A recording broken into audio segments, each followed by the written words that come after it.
جو 9 مئی کو ہو چکا ہے اس کے اندر کئی لوگوں کے اوپر تو مقدمات آرمی ایکٹ کے تحت چلانے کا امکان کبھی موجود ہے، آپ لوگ اعلان کر چکے ہیں نیشنل سیکورٹی کمیٹی کی آخری میٹنگ کے بعد، کل پھر دوبارہ میٹنگ ہے، لیکن بہت سارے بچے ایسے ہوں گے جو اس موب کا حصہ نعرے مارتے ہوئے بنے، شہباز شریف ہائے ہائے، پی ڈی ایم ہائے ہائے کہتے ہوئے وہ بھی اندر چلے گئے ہوں گے۔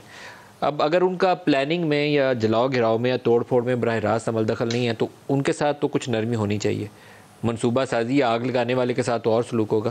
کیا اس کے اوپر کچھ سوچ ہے پی ڈی ایم کے اندر؟ بسم اللہ الرحمن الرحیم، بہت شکریہ ندیم صاحب۔ دیکھیے، سانحہ 9 مئی کو ہم بہت لائٹ لیتے ہیں، میں پڑھتا بھی ہوں، ہمارے ادارے تجزیہ نگاروں کی، دانشوروں کی، لکھاریوں کی تحریرات پڑھتا ہوں، سنتا بھی ہوں، لیکن اب بھی کافی حد تک بہت سے ایسے سینئر دوست ہیں جن کے دل میں اس سانحہ 9 مئی کے حوالے سے جو لوگ اس میں ملوث پائے گئے ہیں، ڈائریکٹ یا انڈائریکٹ ان کا ماسٹر مائنڈ ہے، ان کے لیے نرم گوشہ ہے۔ پھر اس کو بھی سیاسی احتجاج کہا جاتا ہے، اور ماسٹر مائنڈ کو، ڈائریکٹ ملوث کو، لوگوں کو پھر بھی سیاسی کارکن کہا جاتا ہے۔ یہ بہت میرے خیال میں اگر آپ اس کو پورے ملک کے حوالے سے دیکھیں تو اس میں مایوسی کے علاوہ اور کچھ بھی نہیں ہے، اور ریاست سے لوگ مایوس ہوتے ہیں، ان دانشوروں سے لوگ مایوس ہوتے ہیں کہ ہمارے لیے آواز اٹھانے والے کیوں نہیں ہے۔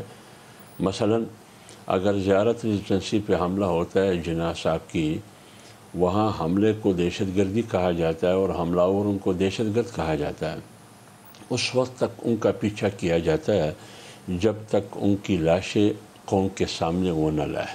لاشیں لائیں گے، قوم کو دکھائیں گے کہ یہ ہے وہ دہشت گرد جو زیارت میں جناح ریزیڈنسی پہ انہوں نے حملہ کیا، کیونکہ یہ دہشت گرد ہے، عمل دہشت گردی ہے۔ یہ آپ نے بھی دیکھے، میں نے بھی دیکھے۔ ان کا جرم دہشت گردی کیا تھی؟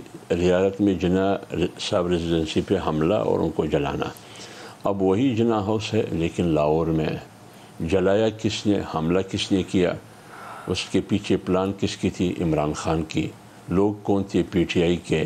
کس نے یہ سبق سکھایا؟ عمران خان نے زمان پارک میں، یا 11 مہینے سے یا 2014 سے۔ آج تک ماسٹر مائنڈ بھی محفوظ ہے، حملہ آور بھی محفوظ ہے، عدالتیں بھی ان کو رعایت دیتے ہیں ضمانت کے ذریعے، یہ اس کو رہا کر دے، یہ کیوں خواہ آپ لوگوں نے گرفتار کیا ہے خواتین کو، بچوں کو، نوجوانوں کو۔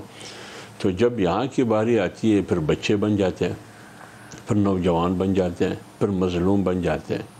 لیکن اس وقت جب زیارت پہ حملہ آور تھے تو دہشت گرد تھے۔ یہ ایک تاثر ہے، اس تاثر کو ختم کرنا ہوگا۔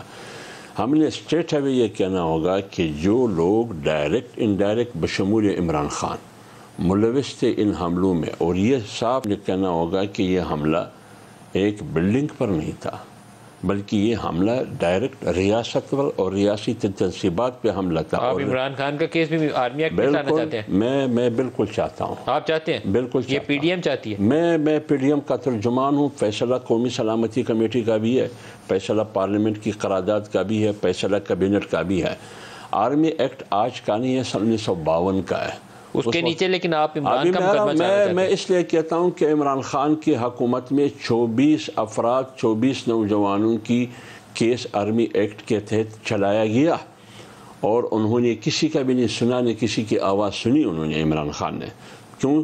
عمران خان کی خود کلپ موجود ہے، آپ چلائیں، کہ جب پی ڈی ایم کے جلسوں میں کبھی کبھار اسٹیبلشمنٹ پہ تنقید کیا جاتا تھا، یا میاں نواز شریف صاحب نے 2 شخصیتوں کا نام لیا تو عمران خان نے کیا کہا؟ یہ تو ڈائریکٹ دہشت گردی ہے، اس کو تو آرمی ایکٹ کے تحت اس پر مقدمہ چلنا چاہیے، اور 24 افراد کے خلاف مقدمہ چلا بھی، تو عمران خان کس قید کی ملی ہے کہ ان کے خلاف مقدمہ نہ چلے، اور حملہ ہو ریاست پر اور ریاستی تنصیبات پہ۔